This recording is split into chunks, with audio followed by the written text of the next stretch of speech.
Hello there, Drew Anish of Whiskey Lore, and time for another whiskey tasting. One of my favorite distilleries, Benromach Distillery. It is considered a Speyside distillery, although it is not as close to Speyside as, say, Macallan, which is right on the Spey River, and this is away from the river, and they call themselves a Speyside distillery, whereas Macallan calls themselves a Highland distillery. So go figure, it's up to the distillery, I guess, what they want to call themselves. But anyway, this is one of my favorite distilleries. It was once the smallest distillery in Scotland. It is related to Duncan Macallan, who I've talked about on here before. Duncan Macallan, 1898, started this distillery right before the Pattison crash and Scotch whiskey came down. And so this distillery had a very short beginning before it was mothballed. And he also owned Glen Scotia. And Glen Scotia is where his ghost is supposed to be because he threw himself into the water source and drowned himself on Christmas. For what reason, nobody really knows. There's speculation that he had money problems. Maybe he had money problems because distillery decisions like Benromach didn't help him out, but that was years and years later. Now, a big change of design in the labels for Benromach. Benromach is now owned by Gordon MacPhail, who you might know as an independent bottler, but they are getting out of the independent bottling world and into the distillery owning world. So Benromach is one of theirs that they've had for some time. They're building a new one in Aviemore. It's probably just about ready to go at this point. And it'll be interesting to see what they do with that distillery versus this one. Here, they love adding a little peat character in, and I love that peat character. And so of all the whiskeys that I brought home from Scotland, all three of them have a peat characteristic to them, but they also are finished in some kind of a wine or sherry cask. This finished in the sherry cask, 46% ABV, non-chill filtered, brand new white label. Like I say, you probably won't find this over in the United States. It's part of the reason why I bought it. Got in a discussion with a friend of mine the other day about that and said, I wanted to buy whiskeys that I couldn't get back here. And yes, that's a problem if you really, really like it, because where are you going to get it after that? I got to have another trip to Scotland to go pick up more bottles. Their opinion was, go to those distilleries overseas, taste and figure out what you want, and then come back and buy the bottles that you want to buy. I get that, but I do actually like the fact that I came home with three very unique whiskeys that you can't get here in the States. And I had to do a review on this quickly because I haven't had this for very long. And I've already put a great dent in it. This is a wonderful whiskey to just sit around and enjoy. It just goes down really nicely.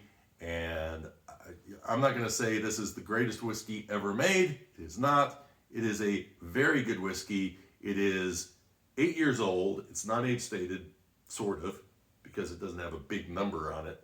But on the front, it will tell you that this is a 8-year-old whiskey that has spent some time in sherry cask, but also first fill bourbon. First fill sherry, first fill bourbon, so all first fills on this. Now, on the nose, for those who might be more familiar with Benromach 15, or maybe you've tried the 10-year-old, this one, the smoke is a little more aggressive. There's a nice little bit of baking spice, some berry notes coming through, but the smoke is really the star of the show on this. It's kind of a matchstick smoke, maybe even a little tar. I pull in like a hint of rubber actually in the background.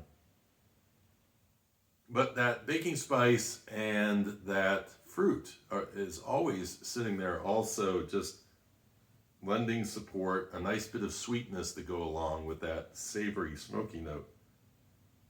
57 ppm, by the way, they actually say at parts per million of phenols. That's a measurement that, this would be considered probably highly peated versus the, whiskeys that we see on Islay for the most part. It has a very high ppm. From that standpoint, So we could call it heavily peated. They did not call it heavily peated. They just call it Contrast's Peat Smoke.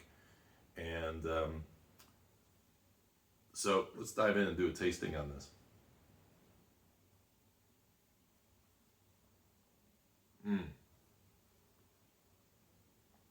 So for all the smoke, the first thing that hits you is that berry note. It's very strong out front. There's a little citrus peel that comes in, but the smoke does work its way onto the palate after some period of time. Looking to see if there's like little like fudge notes or chocolate notes. A little, not much. The berry, the smoke are coming through, and a little bit of an oiliness coming through as well. It's not a heavy-bodied whiskey, it's a medium-bodied whiskey. On the finish, I get the smoke, I get a malty note, and that berry just kind of lingers. They're really infused together. It's hard to separate them, even though they are very contrasting flavors between a savory smoke and a sweet note. Somehow this hits in the middle, and then you end up with a little bit of a cinnamon or gingery kind of spice note that comes in on the finish on this whiskey. I am a big fan of Benromach. I will say that when I did my review the other day of Glenglassaugh Port Soy, I was coming at that one from a different direction than I'm coming at this one from. I may have been more on the negative side on that particular whiskey because it was replacing something I really like. This whiskey, I may be coming at it with more of a fanboy kind of a thing, and so maybe I'm appreciating this a little bit more than others do because I've seen some reviews on it, and the reviews are like it's good, but you know it's not going to blow anybody away. It's not blowing me away, but it is a whiskey that is definitely something that if I could do it for 46 pounds, a daily drinker, yeah, it probably would end up being that. So for you bourbon drinkers, think of it kind of like the Old Forester rye.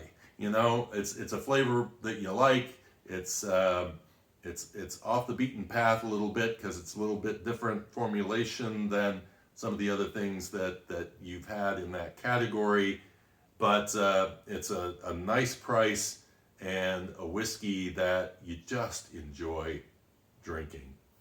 I hope you enjoyed this review. I will see you after Thanksgiving. Here in the States, it's Thanksgiving. Overseas, I know you're going Thanksgiving. What? But it is here, and so to everybody who is celebrating, happy Thanksgiving to you, and until next time. Cheers and Slainte.